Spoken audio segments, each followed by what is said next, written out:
Welcome back to Red Sea Roundup. It's so good to be with you here today. My name is Claire Standridge, and I highly advise everybody to pick up a pen and paper, especially the women listening right now, because today we have a very special guest who is another one of our Red Sea Roundup hosts, Pam Marvin.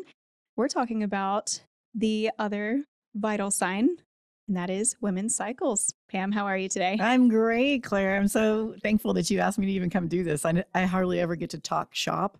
So I was like, Yes. woohoo, I get to go be on the radio and be in the other seat for a change. Yeah. Yes, exactly. So we're hoping to get your expertise on all things like natural family planning, especially, as relates to the Creighton method, which you are an instructor for. Can you give us a little background on kind of how you got started, how you really got interested in Creighton? Wow. So I like to say that God got me this job. And thank you for asking me to tell the story. I don't know if I think I've said it on air before, but it was such a blessing. I was a stay-at-home mom for many, many years. And as my youngest daughter was around 13, like she was knocking on the door going into high school, and I started praying, Lord, my identity is really wrapped up in being a mom, and I should probably get a job soon.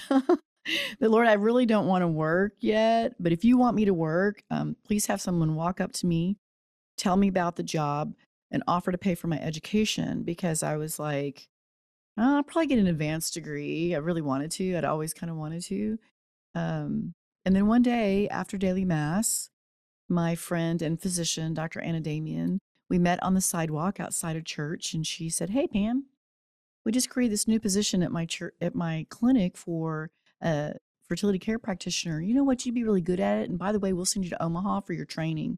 What? And I like stopped. Oh, the hair on my neck just stood up, and I stopped in my tracks, and I was like, "Oh Lord, I know that's you." I said, well, that's kind of in my mind. I'm saying to Jesus, like, this is pretty sciencey, Lord. I mean, I've got a political science degree, so I'm not sure how that's going to go. But I'm going to follow your lead. Right. So I followed the Lord's lead on that one.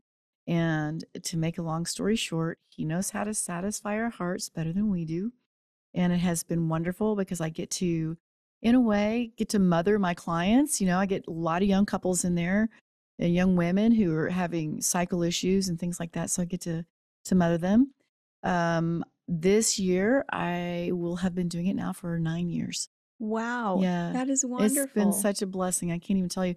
It's like-minded people come to learn it, right? So across the spectrum of faith too, which is so cool because I Yeah, get to pray with them sometimes too, which is such a blessing.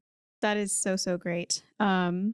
So okay, that's incredible. I love that, natural family planning, NFP, for everybody listening who maybe doesn't know the abbreviation, and specifically the Creighton model, like it really does bring people together. It's not a specifically Catholic thing. It's just, overall good women's health. Because, I mean, as a lot of people know, like just the norm is hormonal birth control, but Right, right. it's not healthy in any which way, and women deserve better. So, what exactly? So, can you give us some background on what exactly hormonal birth control does? How does it work? And Mm. what are the effects, short and long term, on women? Well, I can't go into like so much but the specifics other than the low levels of hormones that try to mask your own hormones. So it's giving you the lower doses of your estrogen or progesterone. The hormonal, let's talk about the pill. Of course, if you probably heard on this one, it sometimes can have an abortifacient effect as well. I can tell you more stories like women who have come to be put on the pill for acne, for mental health. I even had someone for mental health that I talked her off the ledge to say, you'll be fine. I think you're great. And she definitely was like, I can't believe how good I feel. I've been on birth control for 20 years and I've never felt better being off of it. So the Wow. hormones, every woman, and most every woman that ever comes into my office are like, wow, I didn't know I could feel so much better. And they oftentimes don't really want to go that route, but do for a time or a short time. So that's the hormonal side. But you're talking about the IUDs as well. Mm. Um, I've had women come to get off of even the IUD because it was like uncomfortable. They actually could feel it intrauterine. They were miserable. And so we got that taken out of and they learned a natural method. So Yeah, I and a think at the lot of heart of women, it, I mhm. think, have said, like, you know, getting an IUD inserted is, for a lot of women, more painful than childbirth. Mm. Like, that's just insane to me. Yeah, I've heard that. Some women doesn't bother at all, and they're fine, but, it also has an abortifacient qualities Mm, too, depending on which one you use. So, to go back to your question of, like, the downside, you're basically you're artificially lowering what your body's doing and the hormones, and there is also with the estrogen, the oral estrogens, and I'm so glad, thank you for giving me opportunity to say this on air. Oral estrogens are by nature carcinogenic. So even I tell my women that are postmenopausal, that are doing hormone replacement, if they try to prescribe you an oral estrogen, say no, thank you. It needs to be dermally administered. So mm, that could either be through a patch or a gel or things like that, which is much, much better. And another thing that's so tragic about, and I don't know that a lot of women know this, it may or may not be on the pill, is that the pill is, I believe it's called a class C carcinogen, the mm, only known carcinogen that is approved by the FDA to be administered to women. mm. And that's mind blowing to me. That's Right. crazy. I have a good friend who was an MD and felt like that information was kind of withheld when she was on it, who later had a double mastectomy after being on the pill for 20 years Oh my before her gosh. conversion. Poor Yeah. So thing. no bueno, folks. These artificial Yeah. ones. And again, I am a proponent for hormone replacement therapy for our postmenopausal women. Yeah, I imagine so. I mean, gosh, I mean, so, and so many, you know, professionals will say, "Oh, we need to balance your hormones. Let's get you on the pill." But it sounds like it does the exact opposite by just masking the problem. It does mess the problem, but it's actually producing what they wanted to be more regular. So one of the number one reasons a young woman has been put on the pill, number one would be irregular cycles. Number two for acne. Irregular cycles, my ladies, is a sign of polycystic ovarian disease. And what you're doing is you're masking it. I can tell a story. One of my first clients came to me. She was 28 years old, and at 16, she'd been put on the pill for irregular periods. By the time she got to me and I referred her to a NaPro technology physician, her ovaries were the size of lemons. It is just the follicle, but basically what happens in PCOS is the follicle develops, but it never ruptures. So it just enlarges and enlarges it until you get a rupture. Mm. And the pill was still letting her have regular monthly cycles, but yet those follicles were never rupturing. So it took her, and she's still, I always say all my clients are my favorites, honestly, but she has a very near and dear place in my heart because she was just so steady and positive and faith filled. Mhm. It took her 5 years, but she got her son and shortly after her daughter. Wow. But she did have surgery, an ovarian wedge resection that really helped get her son here. And again, she Yeah. thought it would take that long. And usually after that kind of surgery, right on its back, you'll get the second child. So yeah, fair warning. Yeah. Well, gosh, that's amazing. And I wonder what would have happened if she'd gotten, you know, better information as a teenager. Right, right. Yeah. So I do really recommend a lot of natural things for, I guess, the teenagers um, that they can be doing. They don't want to be on medications. There's this new supplement out there. I don't know if it's new. No, it's not new. I don't know what I'm saying that. It's a B vitamin derivative called myo-inositol. There's two brands that I recommend, Zazie and Ovasitol, and it's powders that is for healthy ovarian function. And so women who have a slight irregularities, meaning slight to me means it varies more than 10 days or just under 10 days, not a whole lot more. So, anywhere from 30 to 45 days, can really see a great difference in their cycles just by taking this myo-inositol supplement. That's It's great. amazing. That's so wonderful to hear that there are better options out there. So, If there are such bad effects with hormonal birth control, why is it still pushed as the default? I have some theories about that, historically speaking. So I want to go back to and kind of educate our listeners too. Let's take you back to 1968 when the pill came out. I believe at that point, most all research kind of shut down because it was a fix all for women's health, Mm. except for a few wise scientists like Dr. Thomas Hilders and others who continue to study the feminine cycle. And we've learned a lot more through that ongoing research. And so, Claire, I got to tell you this hilarious story. It's along the same lines, but I help with marriage prep.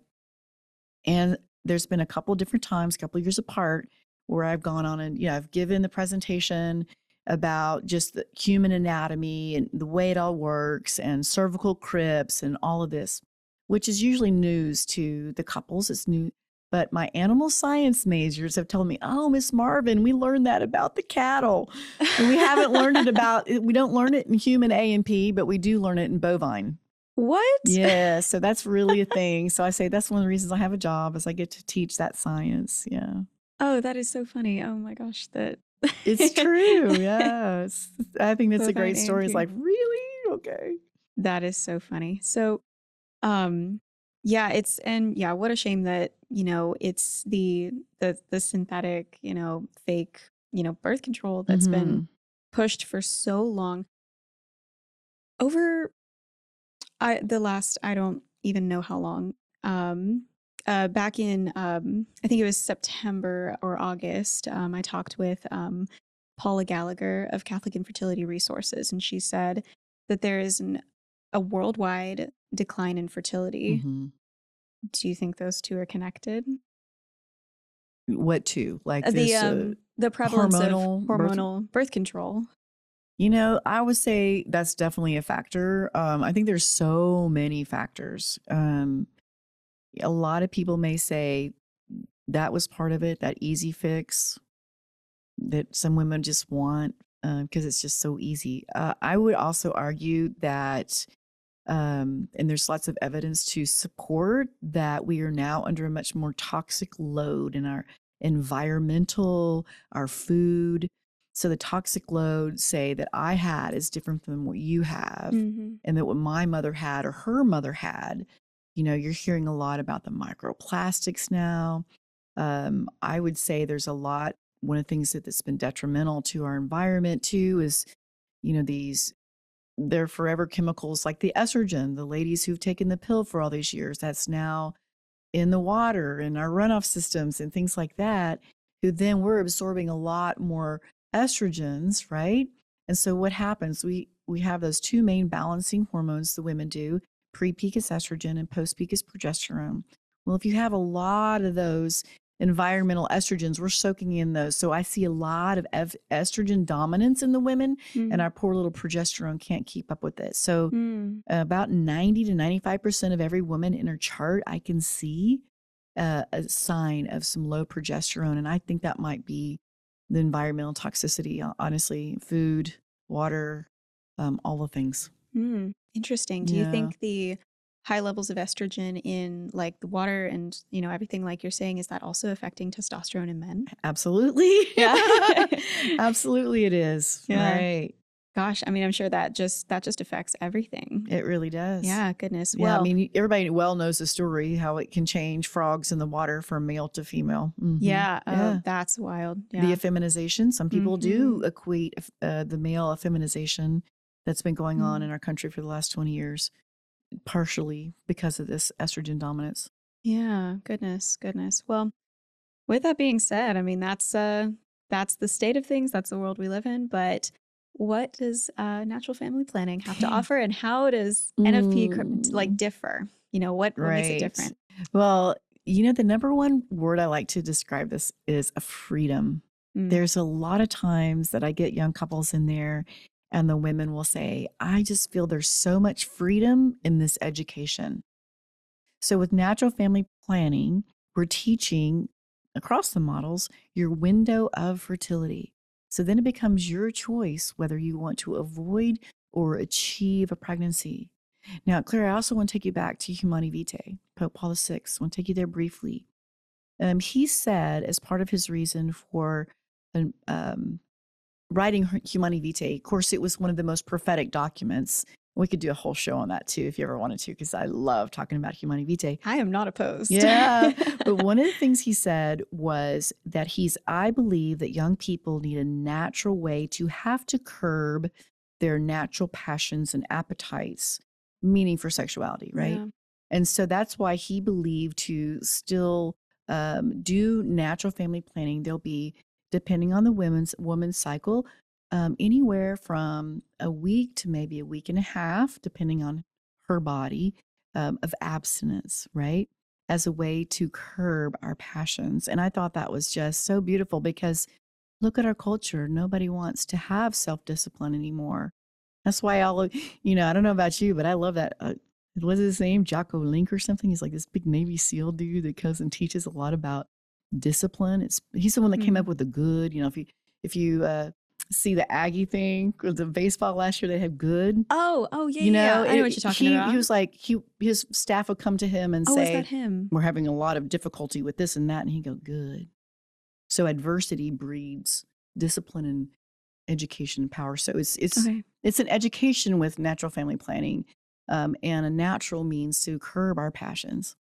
Yeah, and that's really awesome. And so it's good for, just helping women be more in tune with, just the natural ebbs and flows of their cycles and, what they experience. I won't say every month, but every cycle, because they can vary in length. But yeah, and I'm sure it's just good for everybody involved to just grow in that way. So with that being where did I lost my notes. Well, let me jump in on that for please. just a second, though, as far as knowing that window of fertility, again, is a lot of her natural empowerment for who she is. But not only that, but I've seen, too, women who never really paid attention, and they come in, I'm like, do you know, now that you're charting, just listen to your body and see if you can feel the pinch of ovulation. Now that you know kind of about when it's happening. And they're so like, you just see their eyes light up like, oh my gosh, I've gotten to know my body so much better since I've been charting. That is so It's good. so cool. Yeah, because they never thought about it. But after they chart, they know about when it is and they notice it. It's a beautiful experience. Oh, that's wonderful. Yeah, I mean, it's just so freeing, I'm sure, from them being told for so many years, like, take birth control, like, just, shut everything down, like, we'll fix it with this, fix all like you're talking about. And I'm sure it just really is so freeing to know, like, my body was made good. Good. And it has complex a way of working. Beautiful. Yeah, complex for sure. But like, God had an incredible plan in mind with every little detail. Amen. So I did want to ask you, how can NFP, and I guess Creighton specifically, how can it detect, potential fertility issues, and what are different, common biomarkers to look out for that might indicate an issue? Okay, so the number one I think you should watch out for is irregular cycles, because that's where they come in, like with a slight, like I said earlier, an indication you may have some PCOS, which also, Claire, is thought to be an inflammatory disease in some ways too. So if you can lower inflammation, it's metabolic, it's inflammatory, it's the two, it's a both and. So if you can manage those in your diet, exercise, lifestyle, there's a lot can be done. And that myo-inositol that I referred to earlier as well, that's one, the irregularities in your cycle. Extremely painful period cramps are also an indication of possible endometriosis, not necessarily an infertility problem. This is a very nuanced one. So endometriosis actually has a side effect in pelvic adhesions. Okay. So they have the pelvic adhesions that kind of like will bind up that abdomen. So when there is cramping, it makes it even more painful. And I've known women who've had severe PMDD with no fertility issues, right? It depends on where the endometriosis falls. And let me talk about endometriosis, because I didn't even know much about it until I started doing what I'm doing. So the endometrial lining of the woman's uterus can somehow, in some ways, get out into the body cavity, right? So whether it comes up through the fallopian tubes, I'm not really sure how this happens. I know that can happen. I've had women come to me that it's landed on gallbladder, hip, rectum, different areas of the body where it's really causing that cramping and that pain. So it's cramping in the body during that cycle time and causing a lot of issues. So that endometriosis may or may not be, but I find that that's probably one of the most, the top reason of unknown. They say in school, 80% of all unknown infertility is endometriosis. Hmm. And oftentimes, even if you've had surgery to remove as much as you can find with still no conception, it's there somewhere undetected that's causing the infertility. Interesting. So, that's I'm sure that's really good to hear that, there can be, something to be diagnosed and addressed and, not just, slap a Band-Aid on it. Right, right. Yeah. So for the PMDD, there's so much we can do to lessen the pelvic adhesions. There's a lot of things.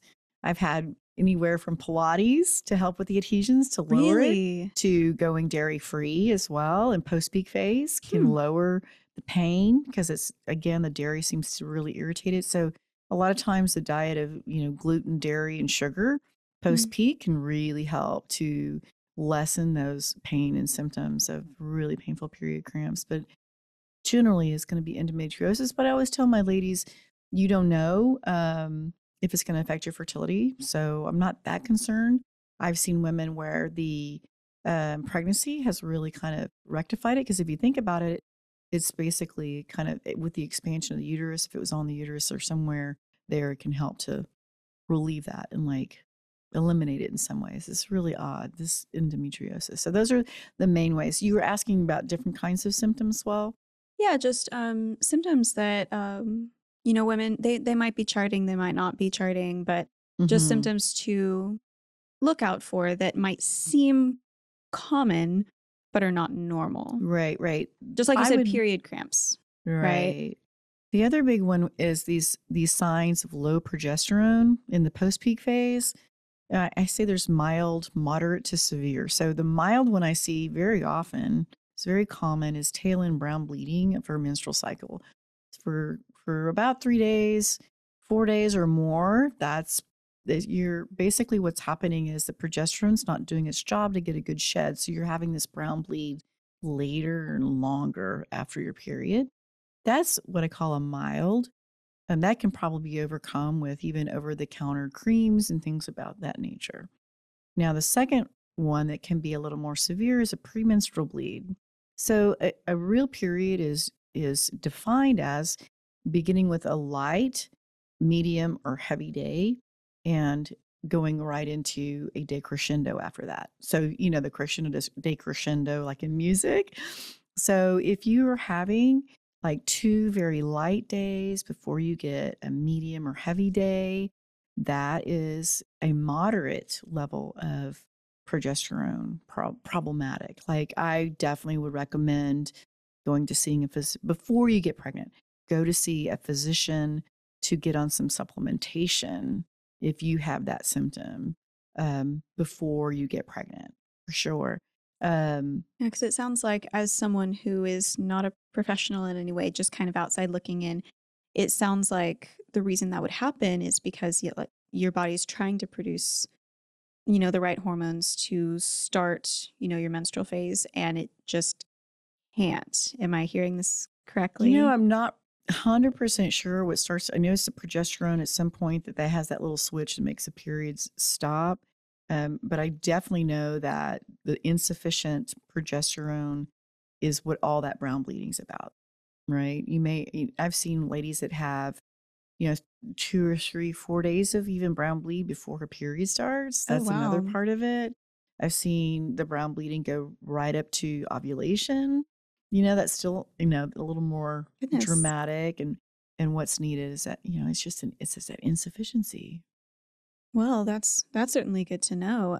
So with all that information, what kind of care can an NFP, you know, um, an instructor or like a NaPro clinic, Mm, mhm. what kind of care can be offered to women who might be experiencing some Experience, sort of sure. like fertility issue or hormonal imbalance? Right. Well, I love to refer, thank you for asking, because I love to refer anyone down to if they're in the College Station area, Houston area, it's the Caritas Clinic. I recommend Dr. Brooke Weaver or Dr. Brinkman, I believe it's David Brinkman down there, but anyone in their clinic is very versed in the NaPro technology. When I say it's natural procreative technology, it's a restorative medicine. So it is really the Catholic answer to IVF and IUI. It's a much better approach. And if you're experiencing some of these issues and you're concerned about them, go get a progesterone profile done on yourself and see where you are. I mean, like I said, about, gosh, 90% or better has show some deficiencies. Mm, goodness. And yeah, I'm sure those clinics are offering so much help, especially if, progesterone deficiency is so common. So common. Yeah. So, okay. So taking it backtracking a little bit. So say, there's maybe a woman listening who's never charted in her life, or maybe, you know, maybe a younger woman, a teenage girl, like, they want to start charting. Where do you start? Right. Well, you find a practitioner near you. I really recommend for my single ladies, if you have a concern about your cycles not being where they should be, um, typically I start with Creighton for anomalies because it does have the NaPro technology attached to it. That's where I would start. Find a Creighton model, a teacher in your area, wherever you are. Unfortunately, in our Waco listeners, there's not much out there for you. Bryan College Station, there's myself. I have another remote. She does do it remotely. Practitioner. We can always use more practitioners. So if you're interested in this kind of science, I really encourage you to learn Creighton or learn to Marquette and come and be helpful in this fertility care world. For sure, for sure. So actually, people in Waco, I do know of, there's a few really, really good NaPro clinics in the DFW area. It's an hour and a half, but it's still close-ish. And I The think Fort a lot Worth of is the one I them, refer to in that area. a And lot of them do virtual care. okay. I also refer to the Veritas Clinic in Austin. Dr. Cargis down there. Not Hmm. Cargis, I'm sorry. That's Houston. Calamaritas. Dr. Ah, Calamaritas and Dr. Brooke Weedall. okay, good to know. So your best advice is really just find an instructor and, have them, really work one-on-one with you. Yes. Yeah. Yes, go online. Most all of us take virtual. With Caritas in Houston, they have like 9 different fertility care practitioners. If you're in this area, I'd love to meet with you and start to teach you as well. You can get a hold of me anytime you want. Awesome. Well, that's really, really good to know. So that's that's great for young women. What about moms introducing the topic to their teen girls? Oh, I'm so glad. Yeah. Like maybe really, really young teens, they just started getting cycles. Hmm. What's a way to kind of introduce charting to them? Right. The Natural Womanhood, I believe it's .org, has a wonderful mother-daughter program out there where it's an online, I think it's like a teleclass, a virtual class that you can take, the mothers can take with their daughters that teach them all about the cycle and their tracking. I think it's a wonderful place to start. That's awesome. That's Yeah. awesome. Okay, switching gears a little bit. If there's any gentlemen listening on radio, this is for you. And ladies, if you're watching on YouTube, if you're listening on podcasts, now's the point to send this to your husband or your fiance. Okay, Pam, I want to pick your brain. What are the best ways for a husband to support his wife Hmm. in, pursuing charting or working through a fertility issue? In your almost 10 years of experience, what have you seen has been the best way for, a husband to really support in that? Yes, thank you for asking me that. Like, there's actually a couple different answers. I'm going to start with my favorite answer. When couples come to me, I can just see it. There's some of the husbands, fiancés at the time are just so supportive, and they want to be as supportive as possible. And what I usually tell them is, with Creighton, one of the best ways to approach this is like, obviously she's doing all her observations and learns the charting herself, but he learns side by side. And at one point, she gives the chart to him. So they're having that conversation on a daily basis. He's writing down, he can read it just fine. So she's not the keeper of the chart for knowing days of fertility and infertility. To me, that's a perfect world. A lot of our guys do that for their wives. It's really a beautiful way to support them. But the other part that you said is, how else can they be supportive in a natural family planning way? Um, Obviously, following all the instructions. I always, whenever I get to the efficacy part of Creighton, there's like this, um, the human error part is like 96.5% effective. I always tell my clients that that number is really in y'all's hands. It's the two of you following the instructions of times of intimacy or not. And the better they do that, the better they chart, the better the recording is, the higher that number goes. And it can go up to 99% if they're doing it well together. So it does take that cooperation. That is, it's like a dance, honestly, just to do it together. Those are my two favorite ways, right? But one of the things that we talked about off air, Claire, that I wanted to also mention is preconception. Mm. When you start getting that little sparkle in your eye and you're thinking about conceiving, I have seen in this last 4 years the male infertility on the rise. And in the last year, there's actually a prenatal for men now has come out because, again, it's like mineral deficiencies, food, our food is just depleted. We're not getting the nutrition that we really need. So preconception, it's both of you eating real food, as you hear that phrase a lot, cooking at home, eating cleaner, taking these minerals and vitamin mineral supplements is definitely one of the things that he can do. And the other thing that I think is really important that we've seen, I don't know if you've heard a lot about the phthalates, it's the plastics have a very significantly a big impact on the men, while although it is a temporary in nature because of the way that their reproduction works, they start over each time, right? But if the phthalates are in their system, it can actually anatomically change their sons. It's really not good. So you want to clear phthalates out. One of the easiest ways, or the first line I say, don't store your food in plastics. Try to get away from plastics. Like I always say, if you're looking at your wedding registry, do the glass, do the glass storage and things like that. Try to get a lot of people are switching to glass baby bottles as well. Yes, right? you do see that as well. So yeah, the plastics are really, but I think some of them have the phthalate free, but we can't get away from this toxic load altogether. But you can start making incremental steps towards, reducing the toxic load for him and for her, for both of them. So that's kind of a preconception one. And again, I think that being so supportive and helping doing the charting on a daily basis is one of the best things that the husbands can do for their wives. Yeah, for sure. And gosh, what an incredible like extra layer that that NFP in that way provides for the marriage itself.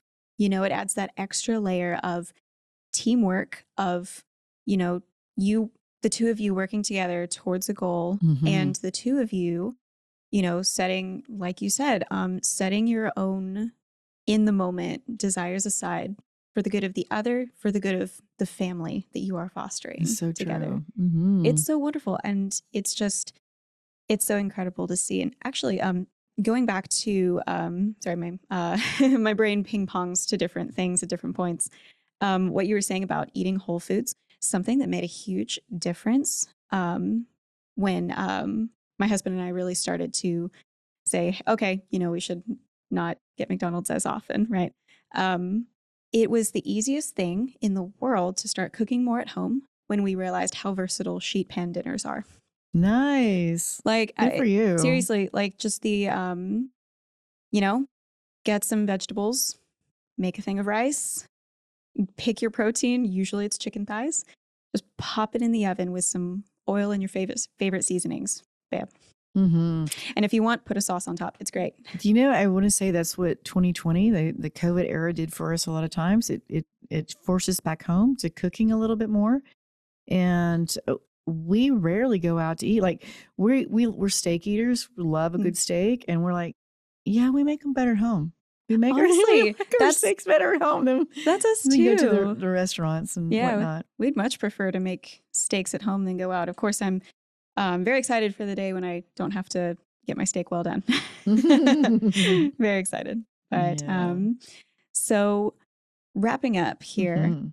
Okay, kind of a big one. How do you, Pam, believe that society itself can fundamentally be altered by just women getting better education about how their bodies work? Society be better altered by women knowing about Yeah. the beauties of natural family planning. Yeah, It's just a because it's not connected to. I mean, yeah, there's a lot of elements about it that are very Christian, but like it's not specifically tied to any religion. It's just good no. scientific information about Right. their bodies. Well, I want to kind of expand that thought Mm. to something my midwife daughter recently said to me. She said, taking a certain sovereignty over our bodies.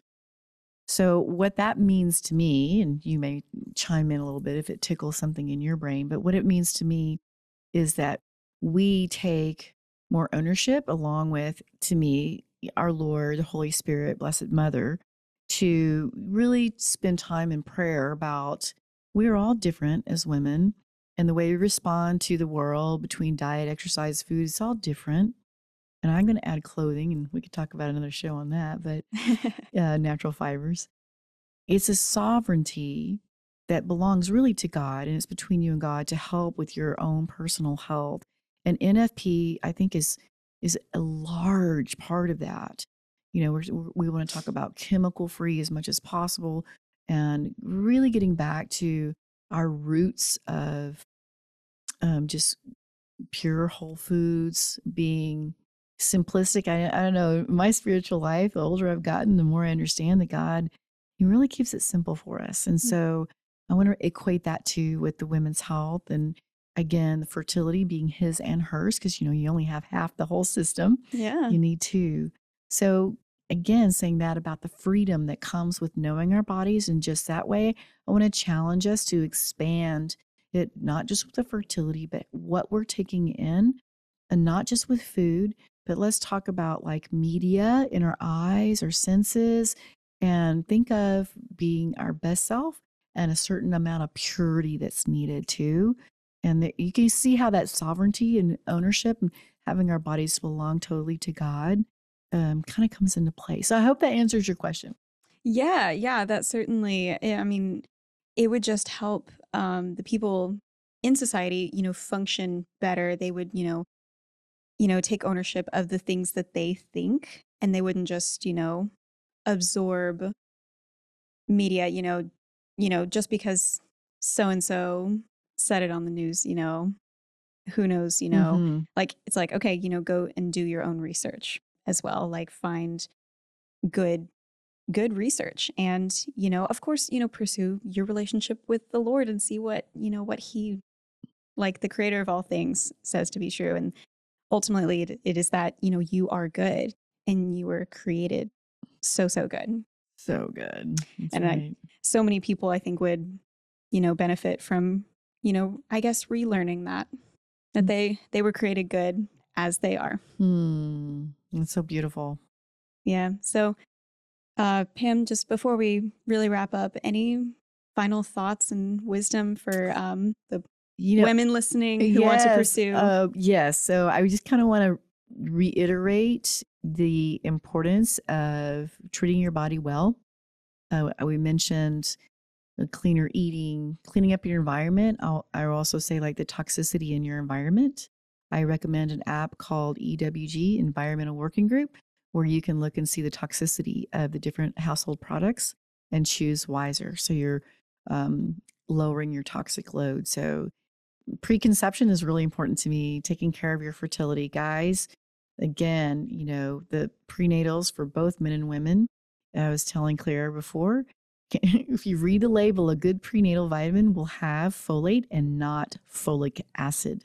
Okay. So we look at That's folate. worth That's a taking note huge of one. for sure. Right. That's a big one. So they're not all supplements are created equal. And I like to always point out that one. It's really important to have that natural side of it. And prayer, just really prayer and taking ownership of your health.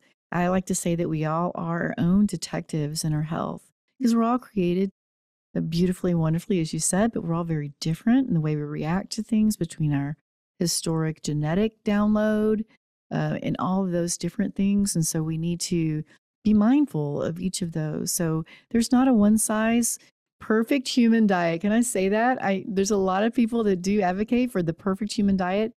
And I'm here to tell you that because we are so diverse and different, that you have to be your own best detective in that area to take good care of yourself and your future family. Of course, we were created with intellects and we're meant to use them. For sure. Yeah. Pam, I cannot thank you enough for joining me today for Roundup. This has been an incredible episode, I think, for men and women alike. Just incredible information and really, really good actionable steps that they can take from this episode. Everybody listening on radio, thank you so much for joining us. Stay tuned for part 2 of Roundup coming up soon. If you're watching on YouTube, please be sure to subscribe to this channel, like this video, show us some love in the comments if you liked this video. If you're listening on podcast, be sure to give this a download so that you can always come back to it. Thank you guys so much for joining us today. Have a blessed day, and when considering the values of heaven and earth, remember to round up. See you next time.